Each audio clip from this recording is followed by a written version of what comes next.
다시 한번 마음을 다짐하겠습니다. 주여 말씀하옵소서. 말씀대로 직행하는 우리 모두가 되기를 축복합니다.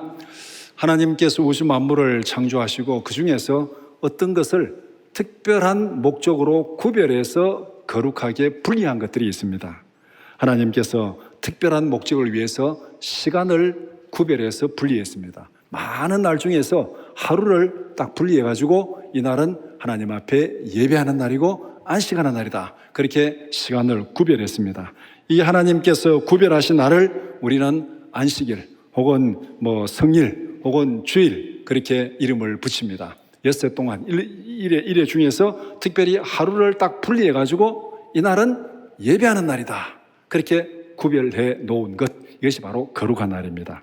하나님께서 구별하신, 창조하신 모든 것 중에서 특별히 한 장소를 특별히 구별하셨습니다. 하나님께서 임재의 장소로 특정한 곳을 구별했습니다. 자기의 이름을 두시려고 한 장소를 구별했습니다. 이것을 우리가 거룩한 장소, 성전 이렇게도 얘기하는데 역대하 6장 20절 말씀 같이 보겠습니다. 주께서 전에 말씀하시기를 내 이름을 거기에 두리라 하신 곳 이 성전을 향하여 주의 눈이 주야로 보시오며 종이 이곳을 향하여 비는 기도를 들으시옵소서. 내 이름을 거기에 두리라 하신 곳 이 성전 이렇게 말하고 있습니다. 하나님께서 우주 만물을 창조하시고 이 땅을 창조했는데 그 중에서 한 곳을 딱 정해가지고 여기에 내 이름을 두겠다 이렇게 해서 그 지정한 장소, 그것이 바로 하나님의 성전입니다. 하나님의 이름을 두신 장소는 구별된 거룩한 곳입니다. 하나님의 이름이 계시는 거룩한 장소가 바로 성전입니다. 하나님의 이름이 있는 곳은 하나님께 기도하는 곳입니다. 성전은 하나님이 계시는 거룩한 곳이며 하나님께 기도하는 곳, 이것이 바로 성전입니다. 그래서 솔로몬은 하나님께서 정하신 장소에 성전을 짓고 그 다음에 거기서 하나님 앞에 기도를 드렸습니다. 이때 보면은 성전의 원래 목적, 하나님이 정하신 그 장소에 건물을 짓고 거기서 하나님 앞에 기도를 드린 그것이 지금 역대하 6장, 7장 여기에 기록된 내용입니다. 그래서 오늘 함께 읽은 역대하 7장 11절에서 16절을 두 부분으로 나누어서 함께 살펴보고자 합니다. 첫 번째는 솔로몬의 헌신과 기도입니다. 11절. 두 번째는 하나님의 언약적 응답입니다. 12절에서 16절 말씀. 첫 번째, 솔로몬의 헌신과 기도입니다. 첫 번째 질문. 솔로몬은 성전을 완공한 후에 하나님께 어떤 기도를 드렸습니까? 솔로몬은 성전에 대한 자신의 계획을 완전히 실천했습니다. 11절에 보면은 성전에 대하여 심중에 이루고자 한 것을 다 형통하게 이루었다.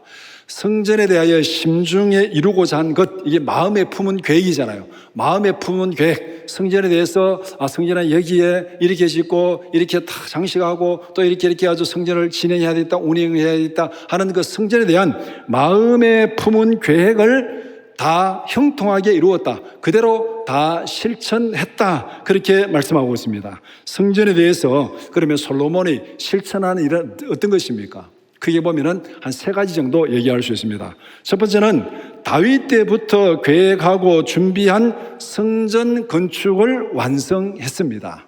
성전 건축은 솔로몬이 계획하고 솔로몬이 시작한 것이 아니에요.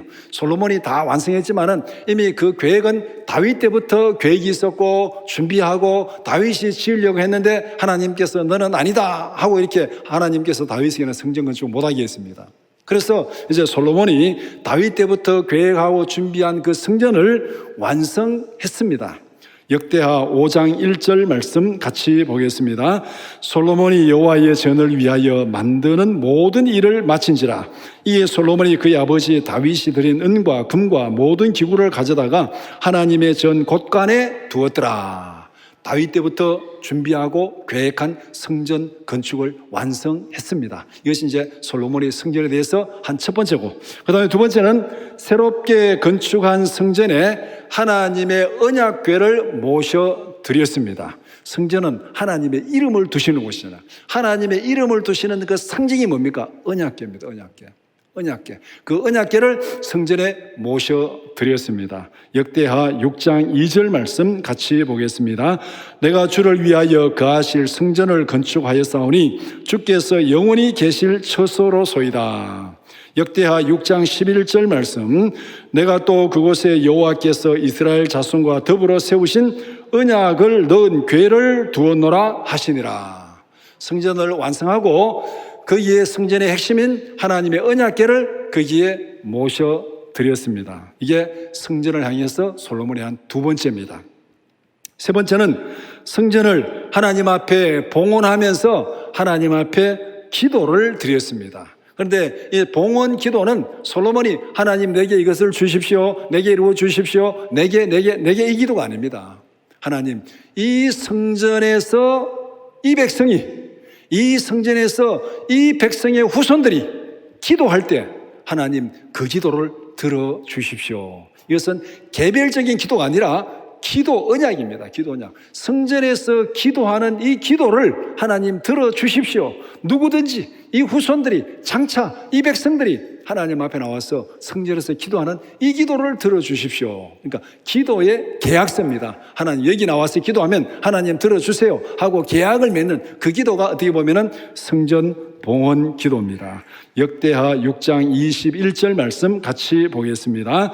주의 종과 주의 백성 이스라엘이 이곳을 향하여 기도할 때에 주는 그 간구함을 들으시되 주께서 계신 곳 하늘에서 들으시고 들으시사 사하여 주옵소서.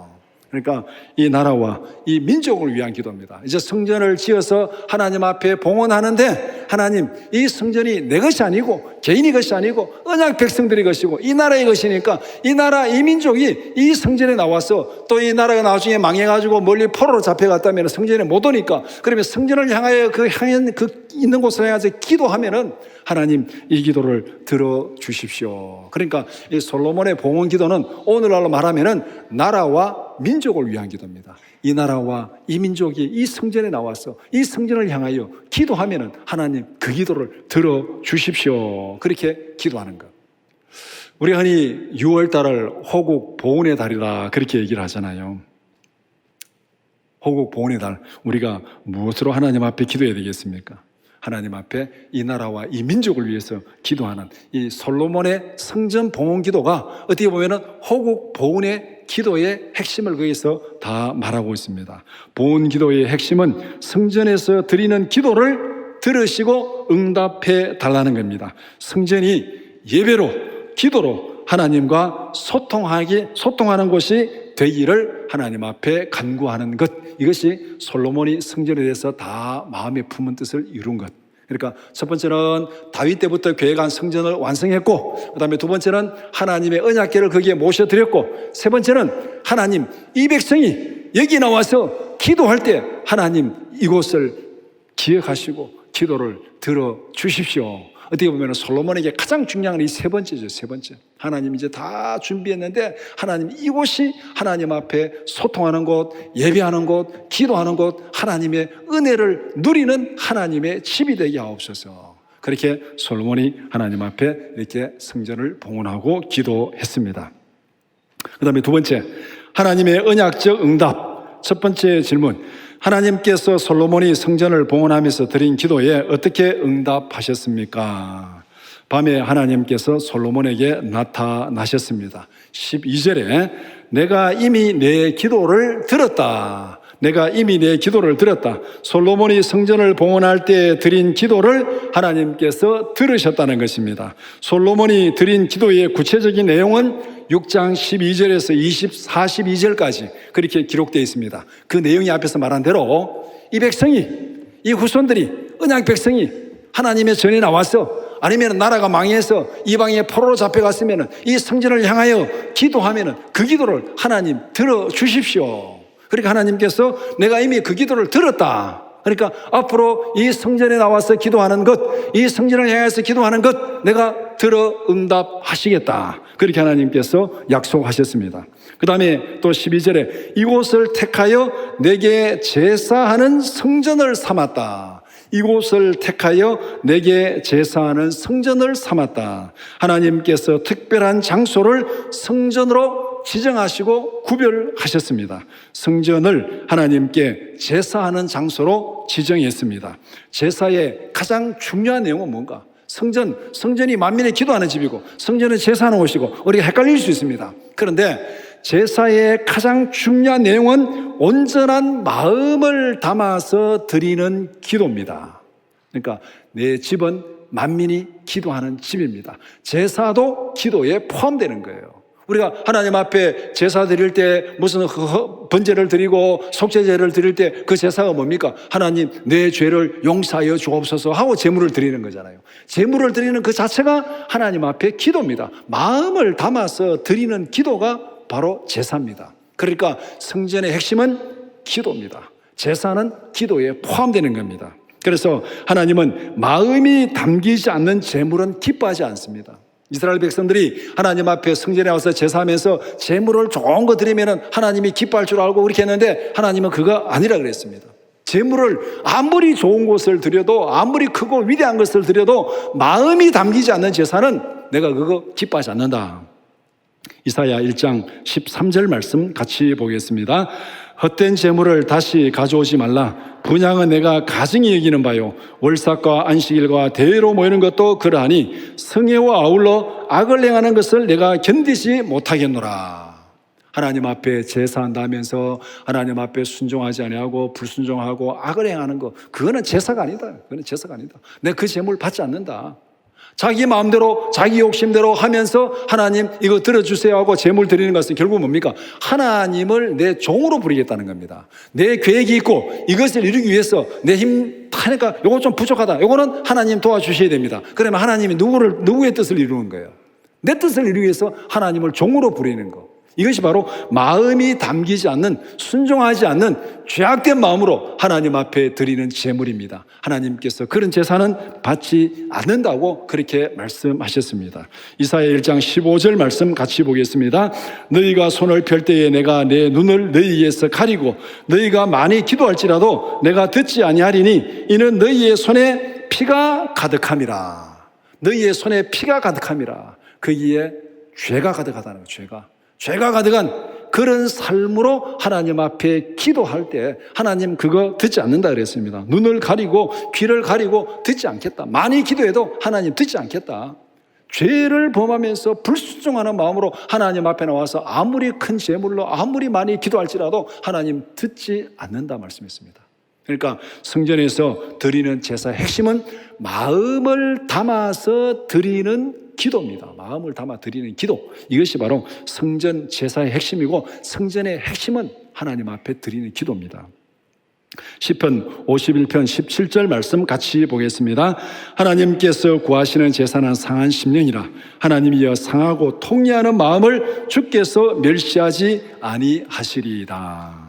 하나님 앞에 간절한 마음으로 회개하고 기도하며 드리는 그 기도, 그 제사 하나님께서 기뻐 받으신다 말씀했습니다. 그래서 하나님께서 내가 한 곳을 하나님 앞에 제사하는 성전으로 그것을 지정했다. 그것을 지정했다. 그러면 성전의 이 목적, 성전의 기능이 무엇인지를 여기서 분명히 말씀합니다. 제사의 핵심은 마음과 정성을 모아서 하나님께 드리는 기도입니다. 하나님께서 성전에서 드리는 기도를 듣고 응답하시겠다고 약속했습니다. 그렇다면 우리는 어떻게 되겠습니까? 우리의 마음을 담아서 하나님 앞에 기도하는 것, 그것이 우리가 성전에서 하나님 앞에 예배드리는 본질이요 핵심입니다.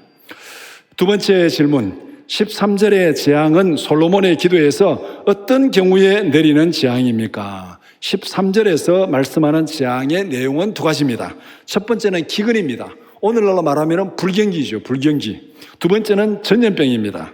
우리는 지금 이 두 가지를 다 경험하고 있습니다. 우리가 지금 기근을 경험합니다. 지금 심각한 불경기가 닥쳐온다고 경고하고 걱정하고 있습니다. 우리나라뿐만 아니고 전 세계적으로 지금 심각한 인플레와 물가 상승과 불경기가 다가온다고 그렇게 신문에 언론에 계속 지금 경고하고 있는 그것이 지금 우리가 직면한 우리의 현실입니다. 그 다음에 물가가 많이 올랐다고 아우성을 칩니다. 물가가 많이 올랐다고, 휘발유 값이 2,000원이 넘는 그런 물가가 많이 올랐다고 지금 우리가 아우성을 치고 있습니다. 여전히 전염병에 시달리고 있습니다. 이 더위에 지금 마스크를 끼고 다니는 이 자체가 무엇입니까? 지금 전염병에 시달리고 있습니다. 솔로몬의 기도에서 이런 고난의 원인이 무엇이라고 말씀합니까? 솔로몬은 기근과 전염병의 원인을 이렇게 진단했습니다. 역대하 6장 26절 말씀 같이 보겠습니다. 만일 그들이 주께 범죄함으로 말미암아 하늘이 닫히고 비가 내리지 않는 주의 벌을 받을 때에 이곳을 향하여 빌며 주의 이름을 인정하고 그들의 죄에서 떠나거든. 하늘이 닫히고 그 다음에 비가 내리지 않고 기근이 임하는 그 원인이 뭐라 그랬습니까? 그들이 주께 범죄함으로 말미암아. 그들이 주께 범죄함으로 말미암아. 이 지구상에서 경험하는 심각한 재난의 1차적인 원인은 전쟁입니다. 지금 우리가 기근을 맞이한다, 뭐 물가가 올라갔다, 아니면 불경기가 닥친다, 그 모든 원인이 지금 어디에 있습니까? 전쟁이 있어요. 전쟁이야. 전쟁이 지금 일어나고 전쟁이 진행되고 있으니까 그 전쟁 때문에 지금 모든 물가가 올라가고 뭐 소통이 제대로 안 되고 여러 가지 지금 일이 제대로 안 되는 거예요. 그 기근이 어디서 옵니까? 전염병이잖아요. 전염병이 가지고 막 중국이 다 막 봉쇄해버리니까 뭐 부품이 모자라가지고 물건을 제대로 못 만들고 뭐 자동차도 제대로 못 만들고 컴퓨터도 제대로 못 만들고 이게 다 지금 이런 재난으로 지금 시작되는 기근이잖아요. 재난은 하나님을 떠난 인간의 탐욕에서 시작되는 것입니다. 왜 전쟁을 일으킵니까? 왜 독재자가 전쟁을 일으킵니까? 자기 욕심, 자기 탐욕, 하나님을 떠난 자기 탐욕에서 전쟁을 일으키는 거예요. 옛날이나 지금이나 역사적으로 마찬가지입니다. 이 독재자가 지금 다 군림해가지고 백성들을 괴롭히고 백성들에게 막 착취하고 하는 게 뭡니까? 다 탐욕, 자기 욕심, 죄악으로 그렇게 되는 거예요. 이 남미, 우리가 이제 뭐 인플레를 얘기하면 남미에 있는 나라들을 많이 얘기합니다. 인플레가 뭐 베네수엘라나 이런 데면 인플레가 뭐 500%다, 1000%다, 10,000%다 막 이렇게 얘기하고 뭐 돈을 막 한 바가지 갖다 줘도 뭐 우유도 제대로 못 산다. 뭐 이런 얘기가 남미에 있는 얘기들입니다. 남미에 왜 그렇게 인플레가 심하고 기근이 심하냐? 근데 남미라는 이 나라를 자연적으로 보면은 굉장히 자원이 풍부하고 살기 좋은 땅입니다. 그런데 왜 그들이 그렇게 기근에 정치적인 불안에 그렇게 늘 고난을 당합니까? 거기 보면은 캐톨릭을 등에 업은 독재자, 역사적으로 그 남미가 스페인이나 이런 데 식민지로부터 시작해가지고 지금도 캐톨릭을 등에 업은 독재자들이 거기서 막 착취를 하고 그 다음에 그 착취에 저항하면서 마르크스주의에 오염된 해방신학이 거기에 들어가가지고 또 막 투쟁하고 지금도 이 둘 사이에 계속 투쟁을 하고 있는 거예요.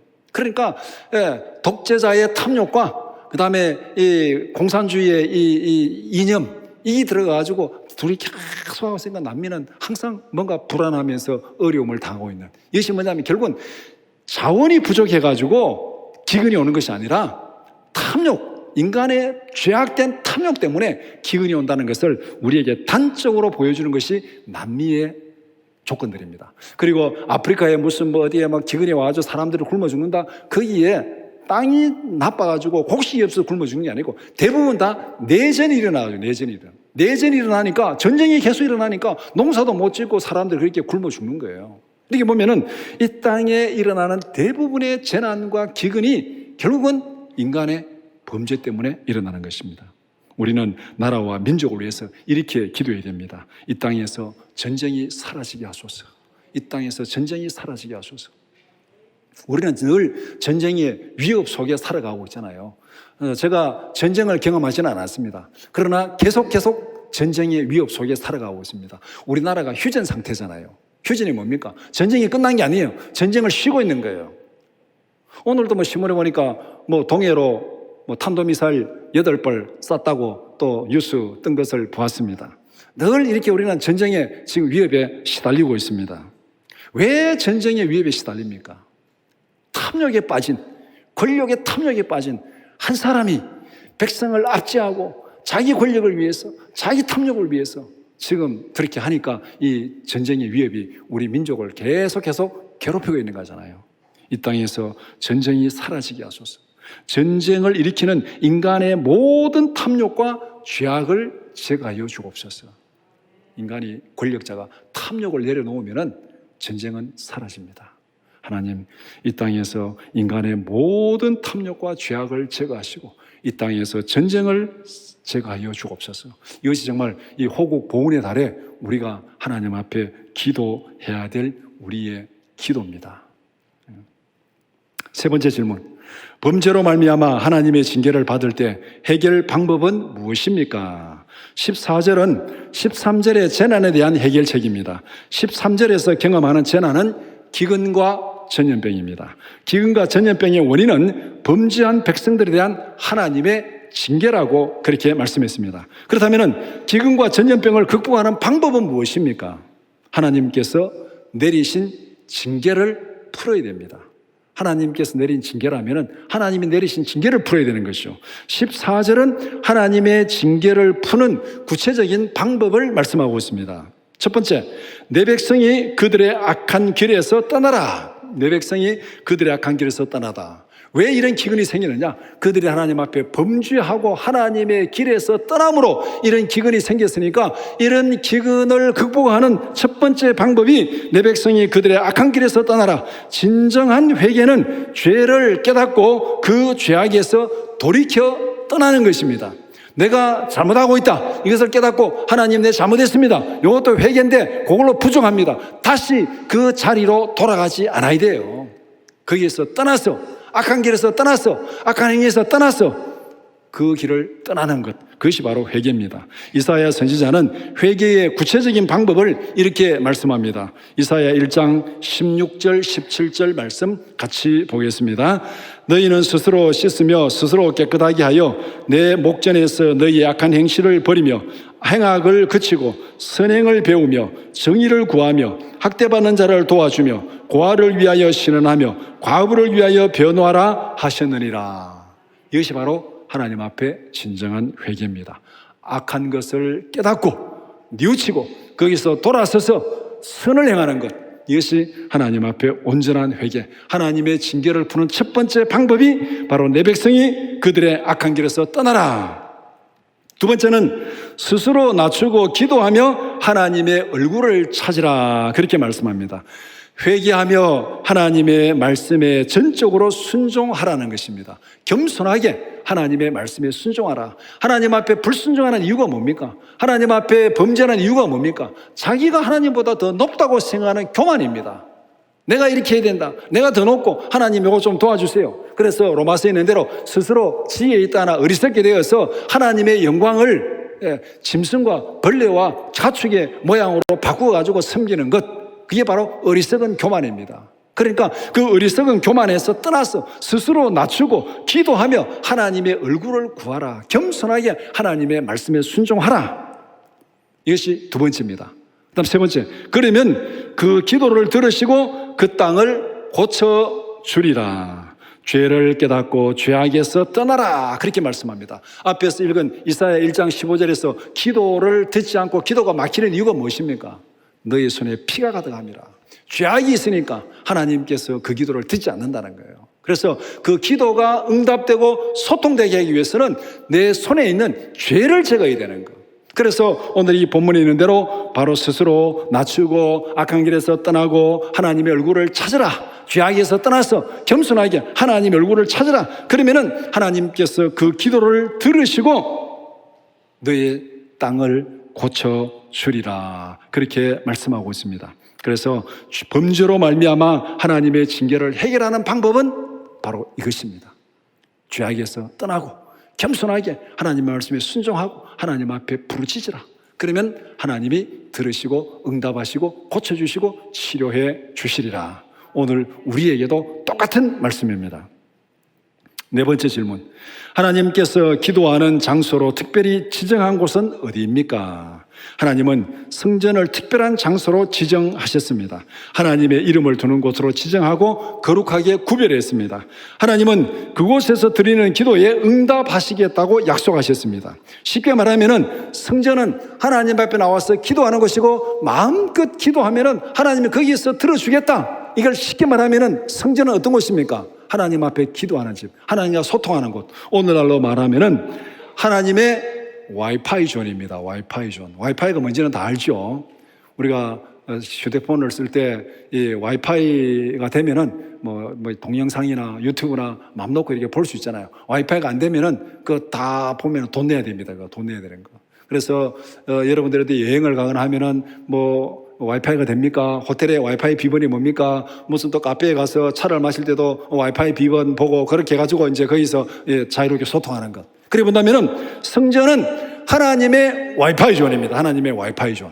여기서는 자유롭게 하나님 앞에 기도하고 하나님 앞에 찬양하고 하나님 앞에 제사하고 하나님의 응답을 받아 누리는 곳, 이것이 바로 성전입니다. 성전은 하나님 앞에 기도하는 집, 하나님께 기도하는 집, 하나님께 마음껏 소통할 수 있는 와이파이 존이다. 그러니까 우리가 가지고 휴대폰 와이파이 존만 찾지 말고 어디를 가든지 하나님의 와이파이 존을 찾고 기도하는 우리 모두가 되기를 축복합니다.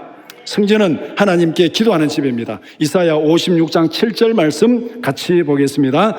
내가 곧 그들을 나의 성산으로 인도하여 기도하는 내 집에서 그들을 기쁘게 할 것이며 그들의 번제와 희생을 나의 제단에서 기꺼이 받게 되리니 이는 내 집은 만민이 기도하는 집이라 일컬음이 될 것임이라. 예. 기도하는 내 집에서 그들을 기쁘게 한다. 기도하는 내 집, 이게 성전이에요. 그 다음에 기도하는 내 집에서 그들이 드리는 희생 제사를 받으리라. 그리고 내 집은 만민이 기도하는 집이라 일컬음을 받으리라. 그러면 성전의 핵심이 뭐예요? 기도예요, 기도. 제사도 그 기도의 일부입니다. 그 기도의 일부가 바로 제사입니다.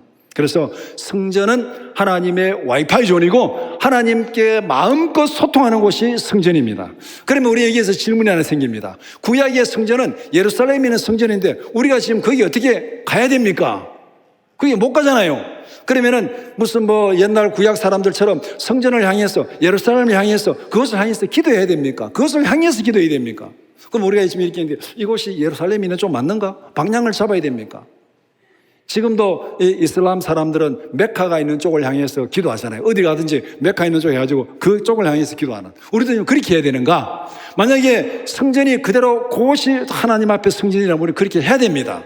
그런데 성경은 그것을 말씀하고 있지 않습니다. 성전은 예수 그리스도의 그림자입니다. 성전의 완성은 예수 그리스도입니다. 성전이 어떤 곳입니까? 하나님의 이름을 두는 곳. 하나님의 이름을 두는 곳 성전입니다. 성전은 하나님이 임재하신 곳, 하나님의 이름을 두는 곳이 성전인데 예수님은 누굽니까? 하나님이 직접 이 땅에 오신 거예요. 그러면 진짜 성전은 누굽니까? 예수님이에요. 하나님의 이름을 두는 곳이 성전이었는데 하나님이 직접 이 땅에 오셨습니다. 그분이 성전이에요. 그분이 성전. 그래서 성전은 장차 오실 예수 그리스도를 예표하면서 보여주는 것입니다. 요한복음 2장 19절 말씀 같이 보겠습니다. 예수께서 대답하여 이르시되 너희가 이 성전을 헐라 내가 사흘 동안에 일으키리라. 예루살렘 성전을 헐라 내가 사흘 동안에 다시 일으키리라. 그 다음에 요한복음 2장 21절 말씀 같이 보겠습니다. 그러나 예수는 성전된 자기 육체를 가리켜 말씀하신 것이라. 성전된 자기 육체 3일 만에 내가 다시 살아나리라. 그것을 지금 말씀하신 거예요. 그러니까 지금 예루살렘에 있는 성전이 중요한 것이 아니고 그 성전은 예수 그리스도를 예표하는 것이고 그 성전에 하나님께서 이름을 두시고 그 성전에서 기도하는 거 들어주겠다. 이 모든 약속은 누구에 의해서 이루어졌나? 완성되었나? 예수 그리스도 안에서 완성되었습니다. 그래서 오늘 우리가 기도할 때 누구 이름으로 기도합니까? 예수 이름으로 기도하는 거예요. 예수 이름으로. 이 성전에서 기도하는 거 내가 들어주리라. 예수 이름으로 기도. 예수님이 성전이니까 예수 이름으로 기도하는 거 그것을 들어주리라. 그렇게 말씀하고 있습니다. 뿐만 아니라 예수 안에서 우리의 몸이 성령이 거하시는 성전입니다. 성전이 어떤 곳입니까? 처음부터 딱 보면 성전은 하나님의 이름이 있는 곳, 하나님이 임재하는 곳 성전입니다. 예수님이 성전입니다. 하나님이 직접 오셨으니까. 그 다음에 성령이 오셨습니다. 예수님이 부활하신 다음에 성령이 이 땅에 오셨습니다. 성령이 어디에 계십니까? 성령은 하나님의 영이고 삼위일체 하나님이잖아요. 성령이 있는 곳이 성전입니다. 성령이 있는 곳이 성전이에요. 우리의 마음에 성령이 계시면은 우리의 몸이 하나님의 성전인 줄 믿습니다. 우리의 마음에 성령이 계시면은 내 몸이 하나님 앞에 기도하는 하나님의 집입니다. 성경은 이것을 분명히 말씀합니다. 고린도전서 3장 16절 말씀 같이 보겠습니다. 너희는 너희가 하나님의 성전인 것과 하나님의 성령이 너희 안에 계시는 것을 알지 못하느냐. 여러분이 하나님의 성전인 것을 확실히 믿습니까? 그렇다면 성령 안에서 항상 기도에 힘쓰는 우리 모두가 되기를 축복합니다. 그러면 어디서든지 우리가 기도하는 거예요. 내가 성령이 안에 계시면 내 몸은 움직이는 성전입니다. 움직이는 성전. 그 성전에서 기도하면 하나님이 들으신다 그랬잖아요. 우리가 이 자리에 나와서 성전에 나와서 기도하면 하나님 이곳에 함께 계십니다. 우리 예배 가운데 계십니다. 우리의 찬양 가운데 계십니다. 우리의 기도 가운데 계십니다. 그러니까 이곳에서 기도하면 하나님이 들으신다 그랬습니다. 성전에 나와서 기도하고 또 내가 골방에서 기도하고 어디든지 성령 안에서 항상 기도하는 우리 모두가 되기를 축복합니다. 이것이 솔로몬이 하나님 앞에 성전 봉헌 기도를 드리면서 성전에서 맺은 기도 언약입니다. 성전에서 맺은 기도 언약, 성전에서 드리는 기도는 내가 들어주겠다. 성령 안에서 골방에서 기도하든지 성령 안에서 주의 재단에서 기도하든지 어디서 기도하든지 하나님께서 들어주시겠다 약속했으니까 우리가 할 일은 뭡니까? 그 약속을 믿고 하나님 앞에 항상 열심히 기도하는 것이 우리의 사명인 줄 믿습니다. 말씀을 정리해 봅시다. 솔로몬은 성전을 봉헌하면서 언약 백성의 장래를 위해서 기도드렸습니다. 하나님은 솔로몬의 기도를 들으시고 응답하셨습니다. 성전에서 드리는 기도에 응답하겠다고 약속하셨습니다. 하나님은 성전에서 솔로몬과 기도 응답의 언약을 맺었습니다. 봉헌 기도가 바로 그거예요. 하나님 응답이 성전에서 지금 계약서를 쓰는 거야. 하나님 이 성전에서 기도하든지 아니면 이 성전을 향해서 기도하든지 그렇게 기도하면 하나님 응답해 주세요. 그렇게 솔로몬이 딱 계약서를 써서 하나님 앞에 봉헌하면서 기도했더니 하나님께서 내가 너 기도를 들었다. 내가 그렇게 하겠다. 하나님이 도장을 딱 찍었습니다. 이게 바로 기도 언약이에요. 기도 언약. 기도 응답의 언약. 성전에서 드리는 기도 응답의 언약입니다.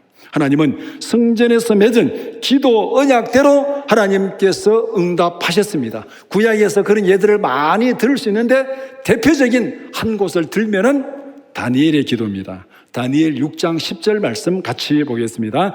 다니엘이 이 조서에 왕의 도장이 찍힌 것을 알고도 자기 집에 돌아가서는 윗방에 올라가 예루살렘으로 향한 창문을 열고 전에 하던 대로 하루 3번씩 무릎을 꿇고 기도하며 그의 하나님께 감사하였더라.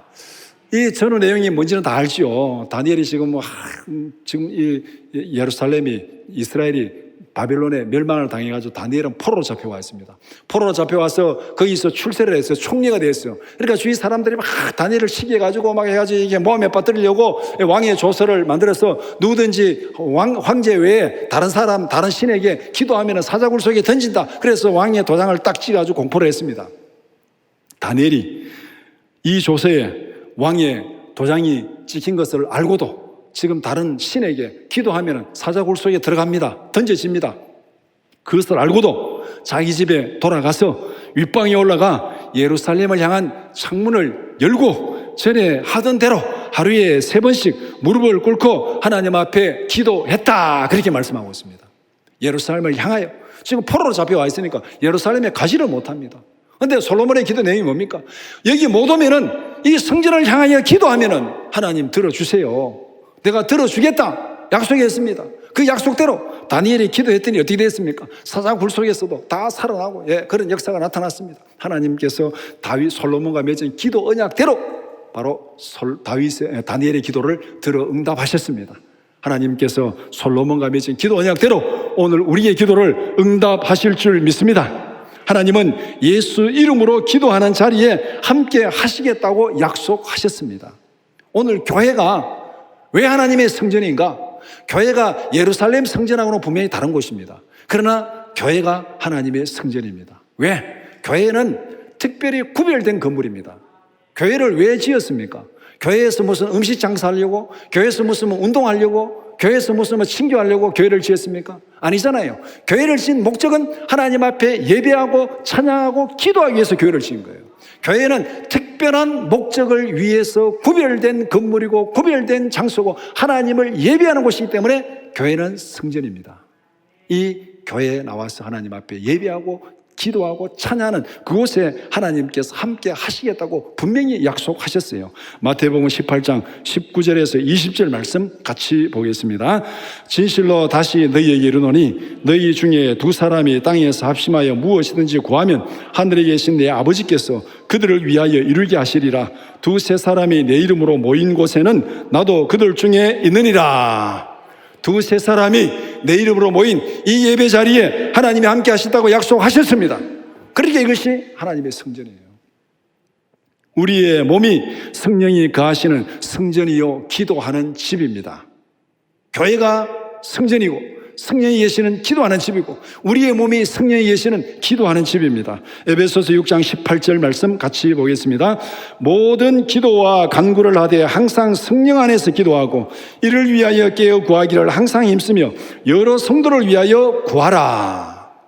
네. 어디가 성전입니까? 교회가 성전이고 내 몸이 성전입니다. 성령이 계시는 곳이 성전입니다. 하나님이 임재하시는 곳이 성전입니다. 성전에서 뭐하라 그랬습니까? 성전에서 기도하라. 성전에서 기도하라. 교회가 하나님의 성전이면은 성전에서 기도하라. 내 몸이 하나님의 성전이면은 성전에서 기도하라. 이것이 오늘 성경이 우리에게 말씀하는 것이고 이것이 솔로몬과 맺은 기도 언약의 약속입니다. 지금은 고난의 때입니다. 우리는 지금 여러 가지 경제적으로, 정치적으로 위기가 앞에 있다고 말하고 있고 지금 질병으로 고난을 당하고 있습니다. 지금은 성령 안에서 힘써 기도할 때입니다. 그렇다면 성령 안에서 이 제단에서 우리가 있는 성령 안에서 내 몸 안에서 성령 안에서 나라를 위해서 교회를 위해서 가정을 위해서 자신을 위해서 힘써 기도하는 우리 모두가 되기를 주님의 이름으로 축원합니다.